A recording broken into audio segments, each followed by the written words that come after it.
Hey, family, welcome to episode 31 of my enrolled agent career. If you were checking out this episode on Spotify, make sure that you go ahead and that you rate the podcast, please, because it will help other people who are interested in careers being an enrolled agent or in the tax industry to find the podcast. And if you're on the new YouTube channel, the Enrolled Agent Hub, make sure that you like the video and that you're also subscribed to the channel. In tonight's episode, I have a special guest, so you're not stuck just listening to me talk about taxes tonight. This person is someone that I met, I want to say 2 to 3 years ago, but before I met them in person, I saw them online and they piqued my interest. And the reason for that is because when I was starting my firm as an enrolled agent, I didn't see anybody else that was out there who was sharing information about the exam, opportunities that there were as an enrolled agent, even letting people know who enrolled agents are and what they can do. So when I saw somebody else doing that, it also caught my attention because as I was searching, again, when I was starting out, so we're going a decade ago, right? The people who were giving information were quite a bit older than me, and none of them shared the same ethnicity. So when I saw this person not only sharing what an enrolled agent does, not only sharing the different opportunities, but also championing the credential, I was like, I need to connect with this person. And then I had the opportunity to meet them in Washington, D.C. at an event where we were advocating for the credential as well as the taxpayer. So, without any further ado, my guest tonight is Mr. DeShawn King, EA. Hey, Timalyn. Hey, everyone. Nice to be here with you all. Hi, DeShawn. Thank you so much for joining me today. Like I said, with the way that you push the credential, the advocacy work you do, and you do some other stuff as well. I know you have a pretty busy schedule, so I really appreciate you taking the time to be here with me. Absolutely. I'm looking forward to our discussion today. Same here, same here. I forgot to also mention, I thought about it as you were coming up on the stage. You were also awarded the NAEA, was it Emerging Leader? Was that 2 years ago? Last year at Salt Lake City, I Okay. was awarded by way of our enrolled agent peers in our community the 2025 NAEA Emerging Leader Award. And I would tell us the last year, because we're leading up to the next NAEA Tax Summit, this has been a very spectacular year for enrolled agents, for folks transitioning to become enrolled agents, as well as just the tax industry in itself, going in many different directions that enrolled agents are leading the charge for. Which is amazing. We love to see it, right? Right. But that hasn't always been the case. So, with us not always getting the limelight as enrolled agents, how did you find out about the credential and what made you decide to sit for the special enrollment exam? My EA journey started well over 10 years ago when I first learned about the credential through the irs.gov website, just perusing at the time, trying to understand where my life was taking me. It eventually led me to keep that knowledge from the IRS website on the enrolled agent. During the pandemic, I transitioned from becoming employee of a corporation to an entrepreneurial business owner. And that enrolled agent thought came right back to me during that time of isolation and said, what are you going to do? Am I going to do with that energy and then all of this time that I had to really identify and rejuvenate. So that enrolled agent credential popped right back into my achievement category, if you will. And we went right into passing 2, 1, and 3 in that order. Okay, cool. So in your corporate life, and and I'm asking this because of the order that you took the exam. So again, I have traditional accounting background, did 3 seasons with a huge firm. Everybody was like, part two is so hard. Like, do one, two, three. And I always tell people, like, if I had known better and probably investigated myself, I probably would have started with two because two's the type of work that I did. So, was it your corporate background that made you decide to choose to do two first? It was, and it was the interest that I had in learning all of the different entity types. So I've found that taking the chance to put my knowledge to the test, coming from corporate America where I was in international finance, I was a FPA, financial planning and analysis department. I worked with folks in the banking industry, so I was in the retail side of my corporate career. So all of those different experiences and exposures to supporting someone open their checking account in their business, to wanting to know the behind the scenes on what it means that when my analytics and accounting moves from accounting basis to tax basis. And Mm-hmm. the part two opened me up to really identifying I know what I know and I still know what I don't know. And that exam pushed me further to know that this journey is going to be something that I'm going to hold dearly to. And that's exactly what has turned out to be. That's awesome. Yeah, I so for those of you who haven't taken the test yet, give you some different perspectives. Number one, it wasn't bad. It's just not the type of work that I did. Um, and I took it and passed. But again, I was like, I had this fear from other people who had taken the test. So super cool with that. During the pandemic, you said you wanted to, you were, what am I going to do with this energy? And the EA exam came back to mind. With your journey in entrepreneurship, how has the credential helped with that? Well, Timalyn, friends, I will tell us that we're a standout now when it comes to showing up, being in a room full of professionals, and then one being the only federally licensed enrolled agent in most rooms that I'm in. That is a head turner to let the folks know. One, that folks do care about taxes in the Mm-hmm. sense that we want to resolve it and not be nervous about being in compliance. And also, it's a comfortability to the folks around me that uh, are nervous about their tax situation until they meet a federally licensed enrolled agent, and it's a different conversation, and it really motivates them to be more open to talk about the issues that are underneath the hood, if you will.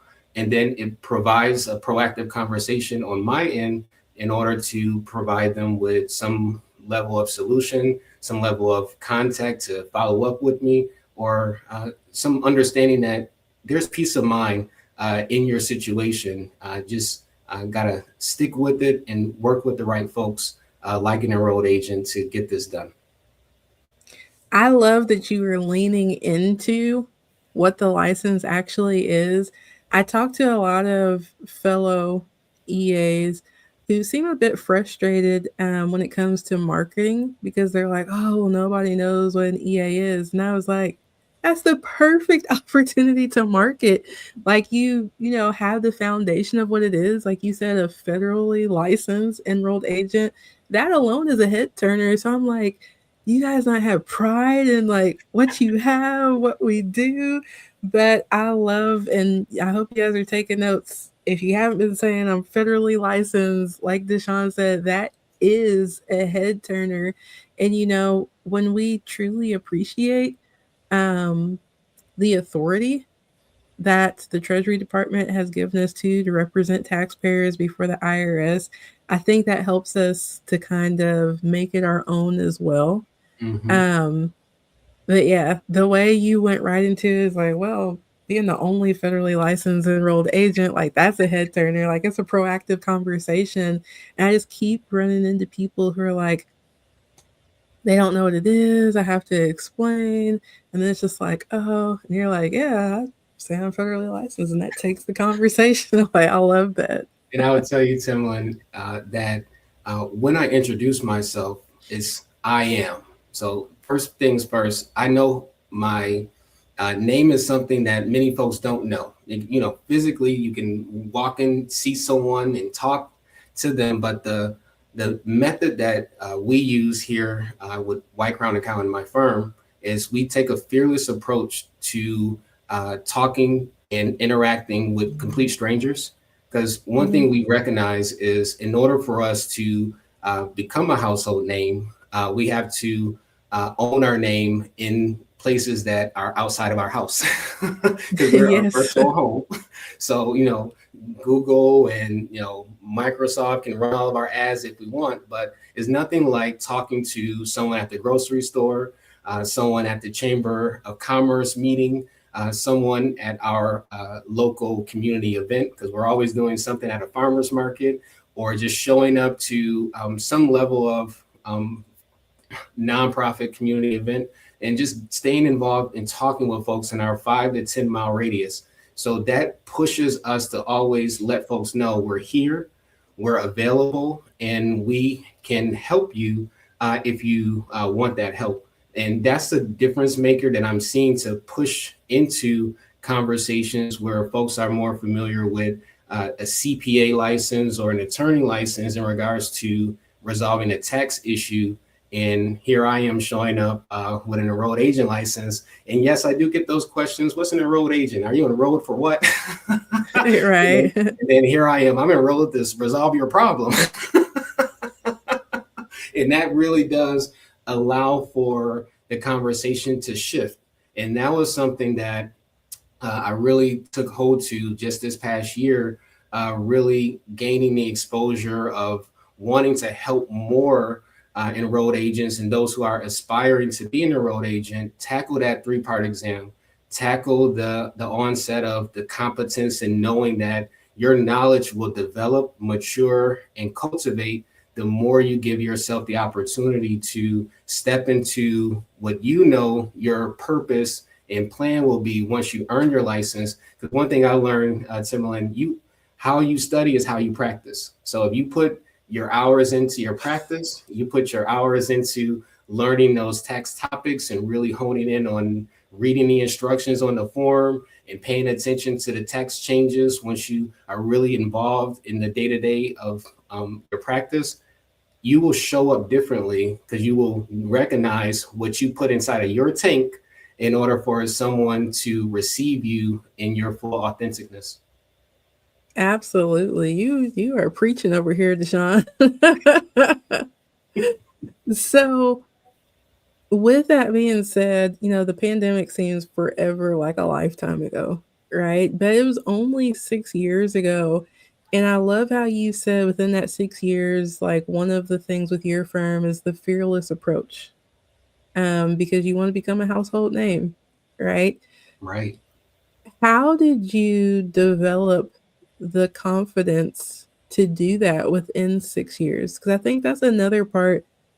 Sometimes people think, okay, I have the license, and they're fearless to their detriment.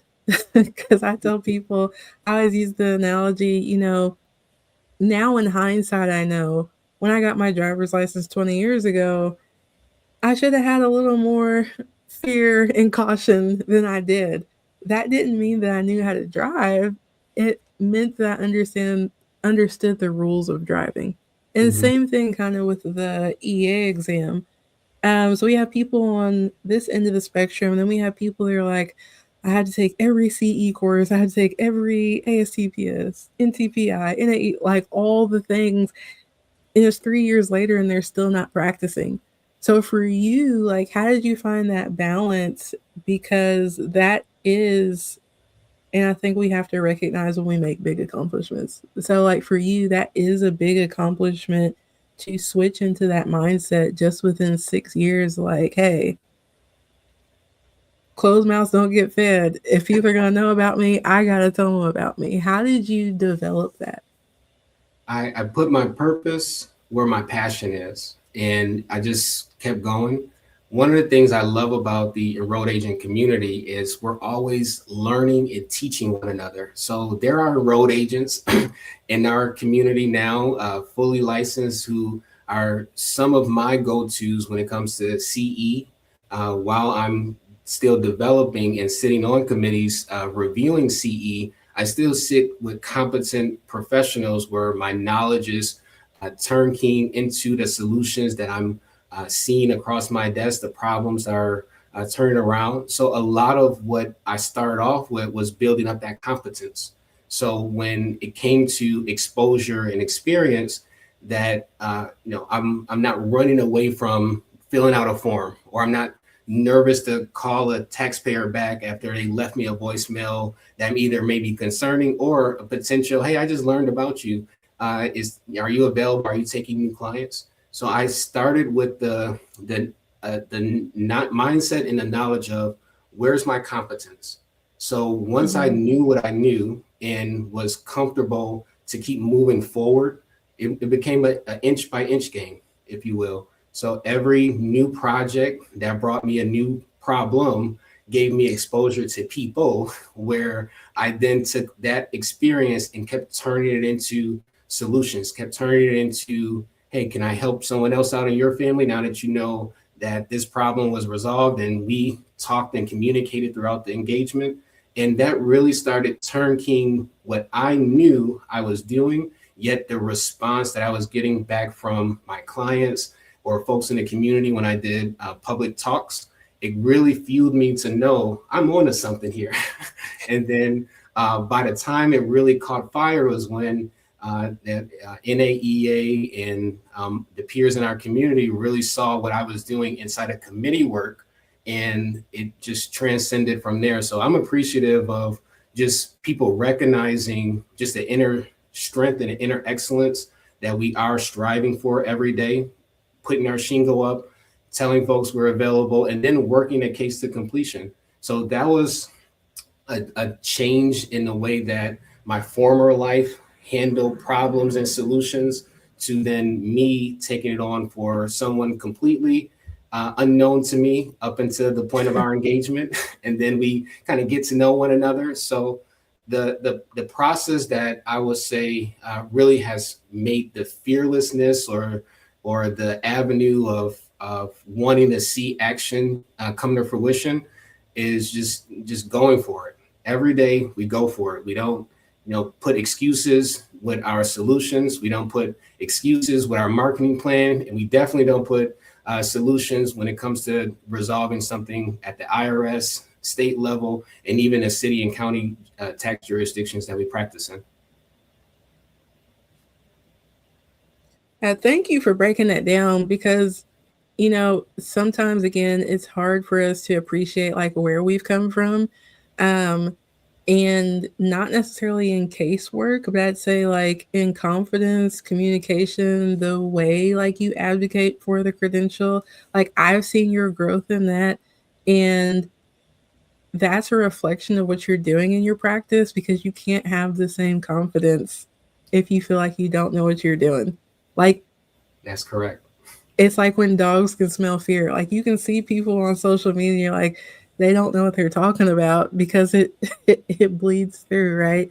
So Mm-hmm. again, congratulations to you on that. But I also appreciate you breaking that down, because sometimes it's hard when you're starting out. So that EA who may be in practice like their first, second year, and be like, man, I could never go out there and like market and advocate like DeShawn. I could never do a video like Timalyn. It's like we all started somewhere. We didn't start right here. We had to build that muscle, right? So I appreciate your vulnerability and sharing that as well. Absolutely. And Timlin and friends, one thing that we have committed to is diversifying the way we are advocating for ourselves to stay relevant in this space. So what do I mean? It's one thing to do the social media and all of the different platforms that kind of put you out there digitally. Is much tougher when you are really talking with folks and you have to stand on your 10 toes down, if you will, and stand on what you know. You don't have a reference or a resource at your grab. You're not looking down at your phone to catch the latest update. So knowing that you have that stalwartness, that to be able to listen to what the taxpayer is saying, take that interpretation in for what you want to give as your guidance, but also be mindful of what you are knowing that you know in those moments. That level of identity and self-awareness really does, balance out any nervousness or unknowing of what future talking point may be if you're especially talking with someone for the first time and you're really getting to know them. Give yourself moments of rest. And that's something that we naturally do. We want to be comfortable, but we also don't want to be pushy. And we also recognize this is the number one thing for our firm over here.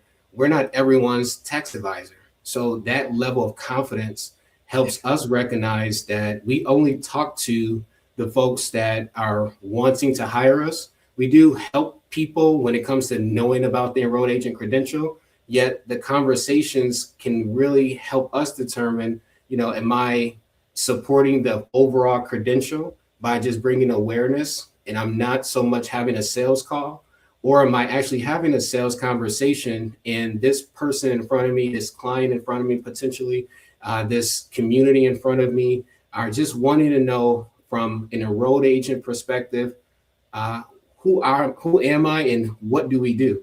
And then from there, those conversations really do shift into, we support you with appeals. We support you with collections. We support you with your examinations. We support you with tax compliance issues. We can support you with your payroll. So we help our individuals who are talking with us really understand the complexity that they may be in without overwhelming them, because you got to imagine, we know so much, yet the taxpayer on the other side are like, you just gave me a mouthful. So we're very mindful of that. At the same time, everything that we do to help someone, we do it with the intentionality of they're supposed to be with us and we're supposed to make that next move in order to get them out of their troubles. Gotcha. So I feel like I should be taking notes to be like, oh, ask me about that, ask me about that. But I'm going to go back to something you mentioned earlier with the competency. And you said you have certain like go-tos for CE. And I always give the disclaimer, like I'm not asking you to bash anybody, but if you don't mind sharing, who are some of your like go-tos, organizations or people for your continuing education? Because I think it's really important that we're proactive and intentional with that. And instead of trying to get 24 hours of CE in December, starting on December 15th, well, what'd you take? What'd you take? And just listening to recordings and taking quizzes. Um, I know for me that I'm very intentional, like to take a certain amount of stuff that's relevant to tax representation, like with what's Yes. going on right now. Um, in no shade to like the free platforms, a lot of those you're just going to get an overview Mm-hmm. to go into something deeper. So for you, again, as an enrolled agent, is there like your go-to for like tax rep CE? And then we haven't even started talking about agriculture or anything yet, but some of your go-tos for your continuing education.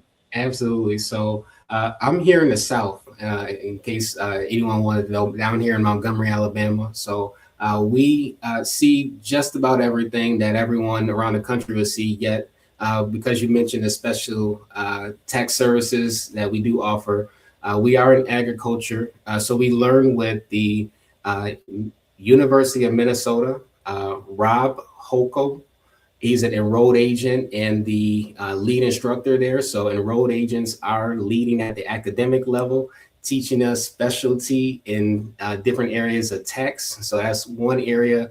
If you are in agriculture, that will be, or wanting to get into agriculture, that will be one enrolled agent avenue where you can learn with the state of Minnesota for a federal understanding of agriculture. For tax representation, I am a member of ASTPS, the American Society of Tax Professionals or Tax Problem Solvers. And this organization mainly supports representation in the way of excellence. So I definitely welcome individuals who are wanting new levels of NTPI and representation and levels to grow with, to try that. I didn't mention NTPI. I'm a fellow as well. So that is an avenue that I'm very proud of. Leaving last year's tax summit with NAEA, I graduated as an NTPI fellow, which simply means it's an additional credential, non-licensed credential, to add value to how I resolve issues between the IRS and my taxpayers. So I went through a three-part course to do so. So NAEA will be another provider for CE that gives me that cutting edge advantage. And finally, Tax Pro Incorporated. This is a variety of levels of CE that we find beneficial because we're in different communications and different problems across the board. So we get a variety of different enrolled agents who teach different topics, very similar to ASTPS and NAEA. So we have found a balance leading with who we see as some of the top CE providers, with the content that provides us with the material to solve the problems that come across our desk. Cool. Thank you for sharing that. And I realized I did it too. So I'm going to ask you, I mentioned NAEA. If you're a first time listener, I apologize. I don't even think I introduced myself. But NAEA is the National Association of Enrolled Agents. And as an NTPI fellow, was it? I don't remember what NTPI stands for. I don't know National what it Tax Practice Institute. Yes, the National Tax Practice Institute. So those fellows, as DeShawn said, have taken the three-part course to become a fellow, but it's focused on representation, which I'll get on my pedestal just for 15 seconds. I believe that all enrolled agents should offer representation services because it is what distinguishes us from other tax professionals. Again, maybe I need 15 more seconds. If you're an enrolled agent listening, if you're thinking about becoming an enrolled agent, that license is something awarded by the IRS, and it is the highest license that you can get from the IRS as it pertains to taxes. And it gives you the authority to represent taxpayers in all 50 states. But that's representing, it's not limited to people who are just present in those 50 states. I represent people in Italy, in Baghdad. If you are not representing people, you could just be a P10 holder. As far as the IRS is concerned, when it comes to representing a taxpayer, you have the same authority as a tax attorney and a CPA. Why would you not fully embrace who you are and the authority that you have and represent taxpayers before the IRS if you have the right to? DeShawn is sharing tools and resources so you can build that competency so that you're able to, with confidence. If you don't, I just don't understand. And I'm just Timalyn Bowens, America's favorite EA. But I'll get off the pedestal now and let's get back to the interview. And Timalyn, one special CE provider that's new to my world that I started learning with this year in the corporate knowledge and the the basis of understanding S corps is right there. It's ETS Institute, with another emerging leader award recipient, LaShonda Everett, enrolled agent. So that platform in itself definitely lends the knowledge for the entities that I was talking about with part two, that when I came out of my part two exam passing, to strengthen that further understanding of the entities. That's one CE provider that dives deep into the different forms, the basis, which I think is very important when you're covering S corps and partnerships and knowing how to work in between the different technicalities. Miss Everett does an amazing job covering all of those details in her CE program. So we tune into who is giving us the leading and most competent advantages to really work the problems down to where we know it to be on our desk. But the providers who are right there alongside of us, we're appreciative of them, because that level of CE not only helps us keep our license, it definitely helps us keep revenue in the door for those individuals whose problems and knowledge that we're solving with their help. I agree. I too am a fan of ETS Tax Institute. Lysandra is no stranger to the podcast. I had her on, I'll say one of the, it's pretty early on this podcast. So if you guys want to check that out, she's also the home biz tax lady here on YouTube. But I I do also enjoy her CE as well. I've had the privilege of teaching on her platform. And if you aren't aware, as listeners, or DeShawn, if you're not aware, Lysandra will actually be speaking at my second enrolled agent firm bootcamp this fall. Um, Woo! yes, I'm excited. October 24th through, no, 22nd through 24th. And for me, there's a lot of technical training, but not necessarily how to run your firm. So this is more like common practical stuff with how to run your firm.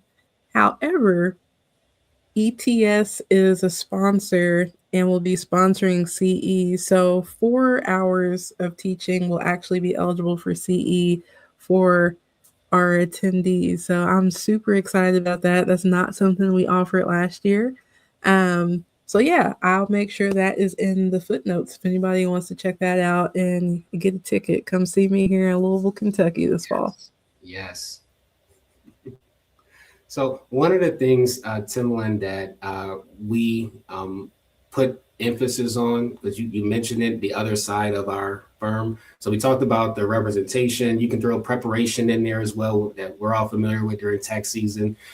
Practice management is something that we strive to keep in front of us, and we do it in different ways. So the CE courses out there that kind of help us guide through how to run our firm, and then how to onboard the clients, and then how to keep the client life cycle alive in your firm. That's one way we tailor our practice management. We also tailor it to webinars that are specific to the type of intentional change we want to experience within our professional development. So that goes beyond the CE at times, where we're intentionally reading professional books on marketing or on leadership or management. We're intentionally reading or learning with different professionals that are outside of the tech space. Because one thing I know, not everyone I communicate with have a tax license or a CPA Mm-hmm. or a tax attorney license.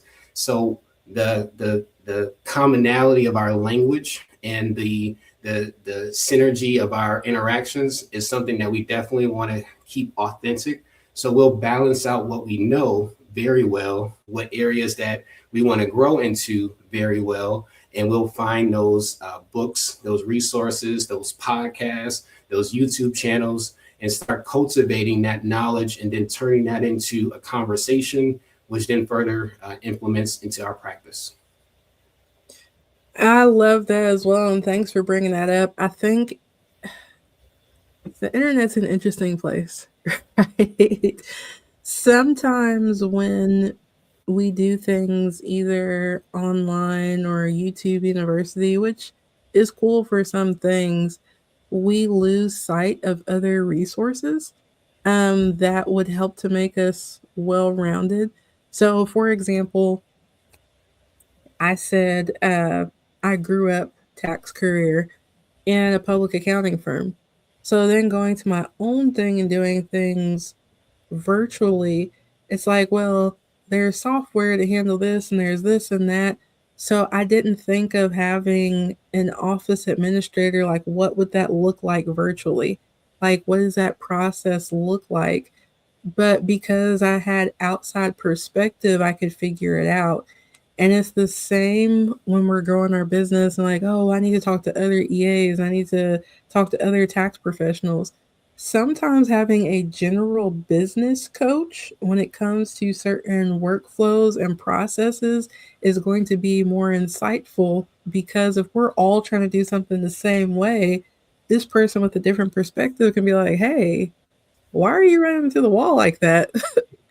You could just do ABC. And it's like, my mind's blown. Um, when I was being intentional on building the America's Favorite EA channel, and I was like, you know what? I want to take 12 months and build this to 1,000 subscribers. And it's crazy because it's July now, July 2023. I actually hit 1,000 subscribers like 6 months early. Mm, Um, thank you, Lord. and it popped up because America's Favorite EA is now at 7,000. But I was like, I did that with intentionality, but it wasn't another EA or tax professional that taught me how to do that. I went and found somebody that specialized, and I actually saw them build their own channel out. So I That's good. love that for the practice management. Like you said, you need that outside. Okay, who else has built an online business? Like maybe I need to tweak this and like niche it down to taxes. But if I'm not at seven figures yet and they are, that there has to be something in that process that I can use instead of listening to people who may still be down here with me, like, oh, we all do this. It's like, no, sometimes to elevate, you need that outside voice and perspective. So thank you for highlighting that. Absolutely. I live under the philosophy you are what you think about all day. So I know I think about tax all day. So I know I'm an enrolled agent.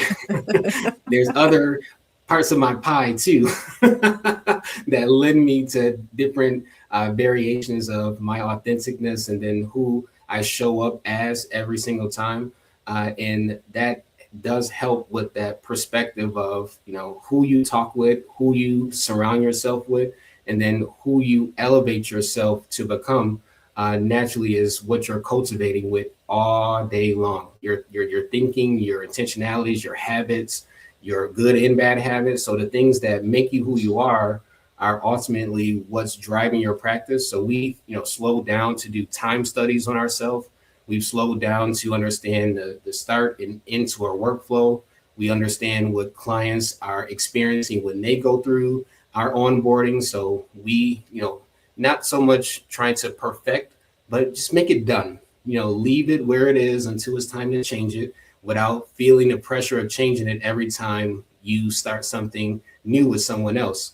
And that was something that we recognized as a system that we wanted to cultivate to keep in line with the ever changing moments that are always around us. And then the consistency that we do see in our system that doesn't change too often to keep flow of energy coming to us by way of client problems, solutions, and just attraction to the things that we know are in line for us next. Awesome. For you, how do you like find that balance? I was telling my husband, my daughter will get on me sometimes. She's a very avid reader, and I was as well growing up. But now I like the space I'm in. I'm a self proclaimed tax nerd. Like, I read tax stuff all the time. And I was sharing with her, she worked out with me because I'm doing the 75 hard challenge.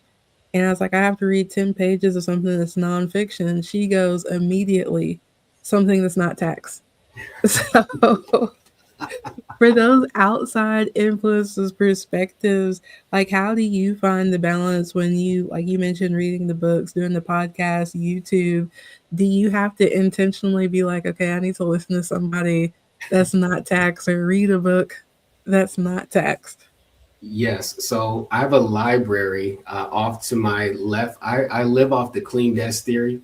So at the end of every day and the start of every day, my desk is how I want it to be throughout the day. So then there's zones around me to keep me influenced on seeing book titles, seeing text language, etc. So I have a collection of non-text books that I will just pull right from my desk because I'll do a few things, Timalyn, to pull language that is different from text inside of me. If I really want to spend some time going through a full chapter, I'll carve out that time. You got to make time to earn time. Then what I'll do in some cases, I'll just read a summary passage of a book that's leading me into a direction. So that level of language then finds me in wherever I am to then blend with what my natural moment or meeting or cause for that pause brought me to, so I can rejuvenate that with the new content and new language that pulled me away for that moment in time. So I have a few books that give me the language and the attitude for the perspective that I'm growing further into, and that really does help, especially when it comes to thinking on your feet, solving a non-text problem. I mean, how many of those do we see every day? Many. So, just thinking Yeah. outside the box and also destroying the box whenever we can, so that we're not limiting ourselves to just the way we systematically set it up. Yet there's always ways to just go with the flow and see where it goes, and then start the traction of, well, now that I've completed it, what does a structure or infrastructure look like around it? And it could be intangible, as far as the things just that are around us that potentially are causing us to stay where we are. And then it's the things that are physical, where we're literally inside of our home office or inside of a virtual office, but using a space that's not typically our home office to get work done. So changing environments and the things around us are areas too that we find are helpful. And it does the number one thing that has really helped my firm and my confidence get to where it needs to be, getting outside of my comfort zone to make understanding of what I'm doing while in my comfort zone.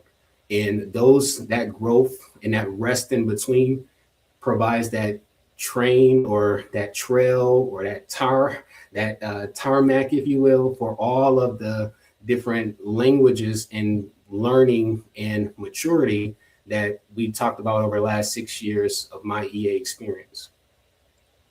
Got you. And yeah, you've been very, very intentional. I'm in my home office today. I have a bookshelf here that has most of his tax stuff. Most of his tax stuff. I do have some stuff that's not tax stuff. Then I have a bookshelf over here that has no tax stuff, but some self help business stuff on it. Yeah, my daughter's like, Mom, not a tax book, not a firm book. You have to just read a regular book. Man, do I read anything else? Because I was getting on myself. I was like, I don't really read anymore. She's like, you're always reading something Right. about tax. So as an enrolled agent, Timlin, I know our folks on the call may be curious to know, how do we, find the folks that we're talking about working with or helping out. One of the things that I've found as our conversation is going in lieu of knowing tax, because a lot of folks don't know tax and they just want the problem solved.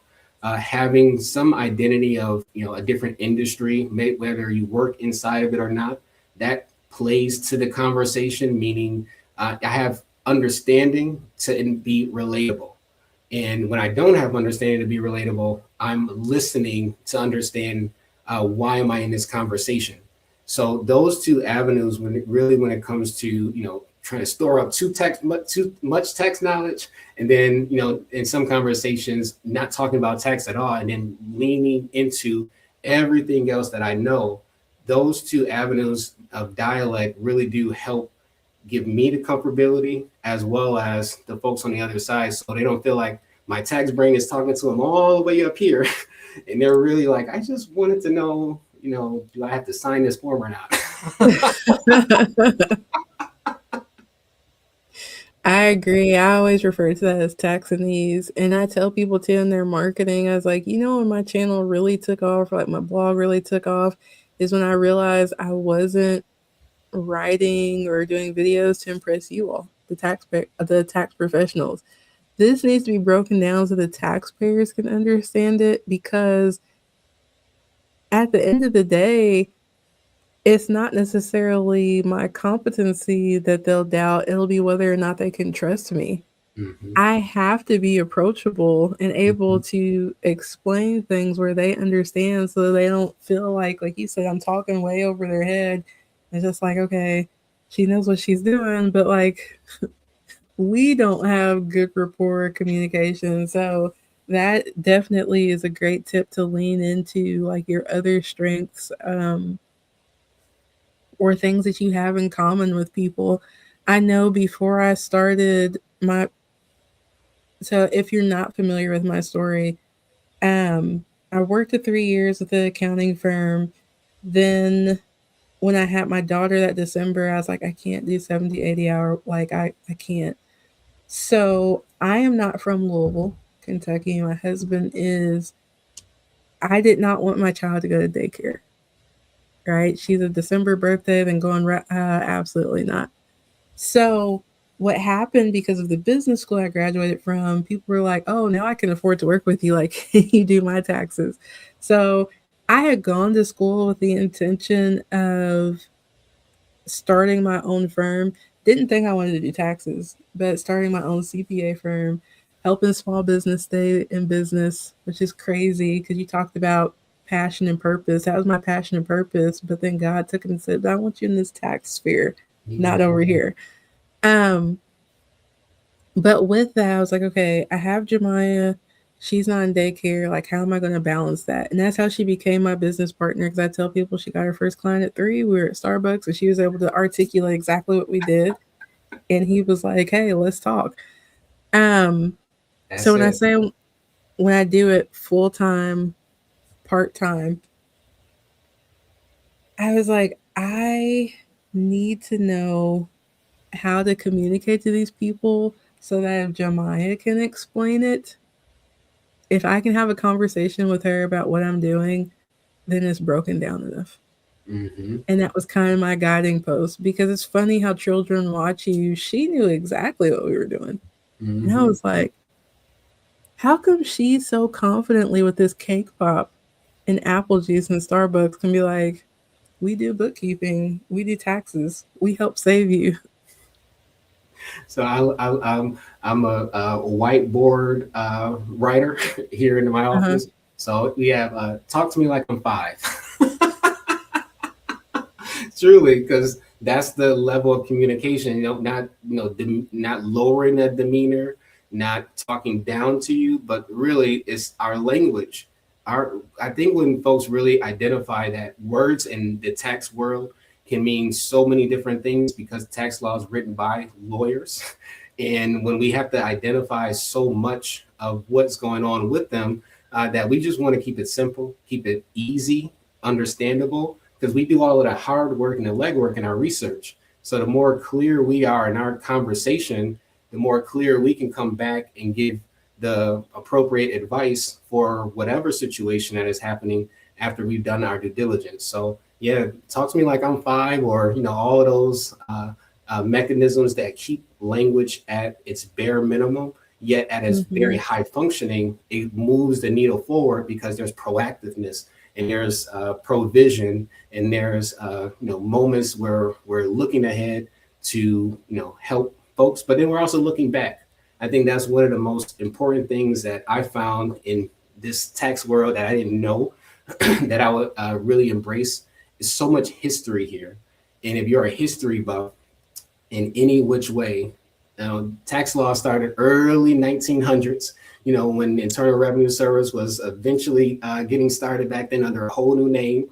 And then the enrolled agent credential started with the Horse Act during the Civil War right after that. So you got a little bit of history from, America, celebrating 250 years this year. At the same time, all of the changes that took place from prior enrolled agents to us today is very much a dynamic industry that puts you on your heels when you really know that when you're practicing, there's so much that can be taken as understanding that you really want to get involved more once you check out the potential of your license. So I'm hoping that someone out there who's on track or getting ready to complete part 2, part 3, part 1, that they're really gaining that confidence that they can and will do it, whether they're practicing for themselves and as a solo practitioner, or they join a firm or continue to work as a W-2 employee inside of a corporation or a small business, and you're giving your best. If that's nothing else you heard me say throughout this call, every day is important to give your best, because you never know what opportunity is on the other side of that conversation. And it's all experience. Even if you're not doing what you want to do yet, it's all experience that you can take, and it makes you who you are in the practice field. I'm gonna go back again a little bit. When I was doing it, like I said, part time, not full time, because I didn't do it full time until she went to kindergarten.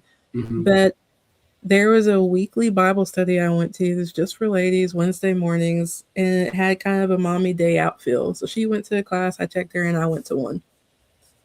Well, a lot of those stay at home moms had husbands that were in seminary. So guess what happened? I became a Louisville Theological Seminary go to, because not because I'm a tax expert, because I'm in class with these women who were then on groups on Facebook and stuff. So when people were looking for tax folks, they're like, oh, there's somebody in my Bible study. Nobody questioned my credentials. Nobody questioned how long I've been doing it. I helped build the know, like, and trust, and then mention what I did. So just my experience of being in Bible study, what sealed the deal and kept them after they were ordained. Jesus. I don't know if you know this. In addition to Jesus, I'm a PK. My dad went through what you went through. So it was like, oh, yeah. So again, never asked to see my credential. Didn't care what an enrolled agent was. Of course, I had to correct them when they said I was their CPA. But being intentional with where we're at and embracing the experience and opportunities, and they're like, hey, and I help solve tax problems. There it is. It wasn't hard. It wasn't difficult. I showed up as my authentic self. I don't have to skirt around my beliefs in God. I don't have to, I show up as Timalyn every time. And that's a whole other thing. Showing up consistently. Because people are like, oh, I got to show up every Monday. It's like, that's cool, but you have to show up as who you actually are authentically every time. You're going to get the same energy from me every time.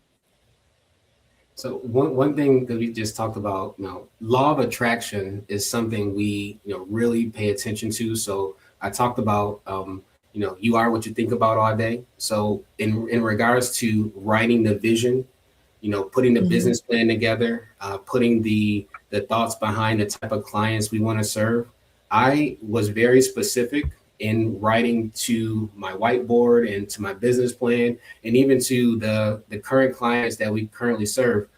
We are a Christian tax resolution firm. So we believe in Jesus Christ as our Lord and Savior. So we pray with our clients. We pray over that bill that we're going to solve with the right tax law eligibility and all of the different compliance forms and all of that. But we also pray over our family. We put time into the intentionality of knowing that every day is not given to us. So the grace that we are practicing under, and the folks that are experiencing that with us, we're happy that we're able to have that level of freedom to express that with folks who respected on the other side of our engagement. At the same time, we are also mindful that that's not everybody's path when they work with us. So we let folks know up front who we are, and that kind of helps some folks really understand this is the firm for me, because I want to talk about God, I want to talk about Jesus, and it's not so much we're quoting Bible scriptures at folks and all of that. It's just the comfortability of someone getting into a place where they can be and feel what they believe in, and they're working with someone who has that same belief in religion and in purpose, integrity. So we lean into that because that's who we are. And on the response to that, we get clients who are thankful that we opened our door, but we also get clients who didn't know we existed yet are thankful we opened our door. So it's the spin, if you will, of the revolving door of just showing up. And how you show up is how you want to be remembered, and how you want to be intentional about your first impression and your second impression. And we're unapologetic about that level of intentionality, coming to meet people where they are, no matter where they are in America. Awesome. Well, DeShawn, I appreciate you being here. Before we wrap up, if people are listening to this and they're like, I want to have the same confidence, I want to connect with DeShawn, see what he's talking about, this advocacy work that Timalyn's talking about, where can people connect with you out? I was going to say Al Gore's internet. I don't know whose internet it is today, but online, where can they connect with you? You can find me on LinkedIn. Okay. You can find me at DeShawn King EA, and on Facebook, just add DE Sean King at EA. So my first name, and I'm more than happy to connect with you, share any relevant knowledge that I do have with you, and you'll definitely learn history with me in a Black excellent way. So I'm all about a Sankofa mindset. We got to go back to learn how to be better. And the way in which we're practicing now, we're practicing with a level of be better, be excellent, be yourself. Awesome. For the listeners who maybe you're in the car, I will link DeShawn's Facebook and LinkedIn in the show notes for you to go back and click on it.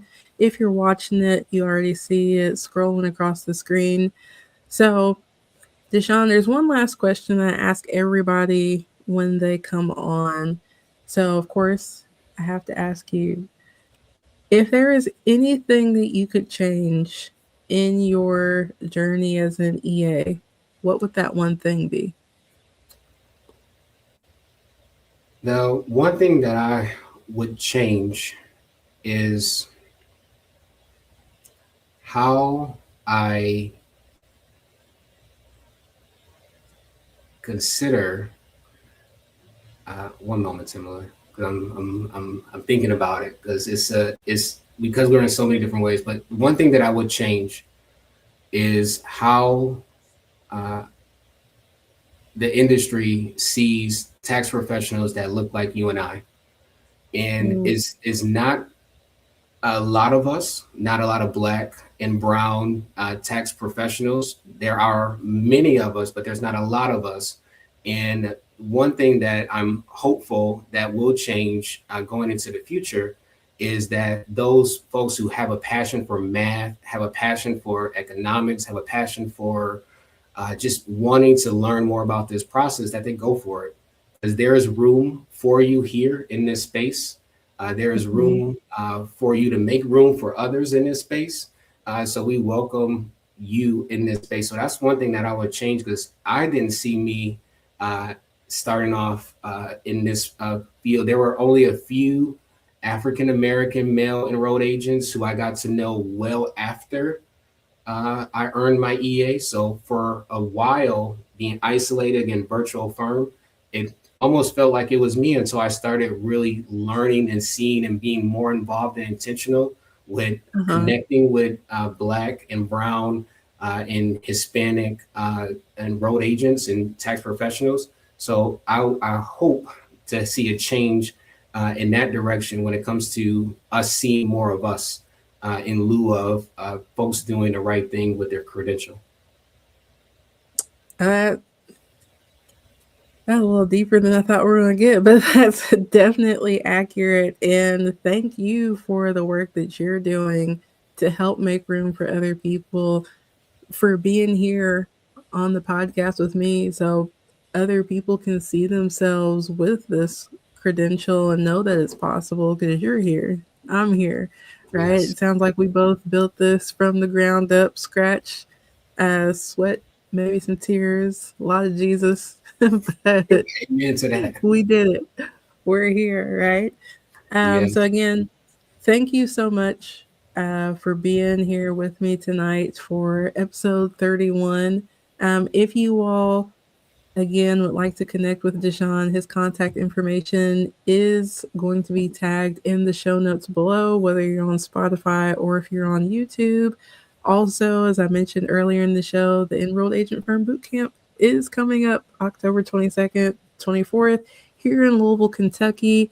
I will have Lawrence Taylor, financial advisor, who will be speaking to us about unlocking the wealth in our own businesses. Because just like as parents, spouses, we take care of everybody else. And then when it's time for us to retire, it's like, what's the plan? Where's my retirement package?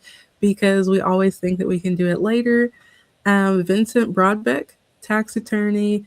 I know him from when he used to write for Parker way back in the day. He will be joining us to talk about tax entities and structures and things that we should actually understand about the entity type before saying everybody should be an S corp, right? As we're doing planning. Lunch Friday is sponsored by Paychecks, where they'll just let us know about the different offers they have.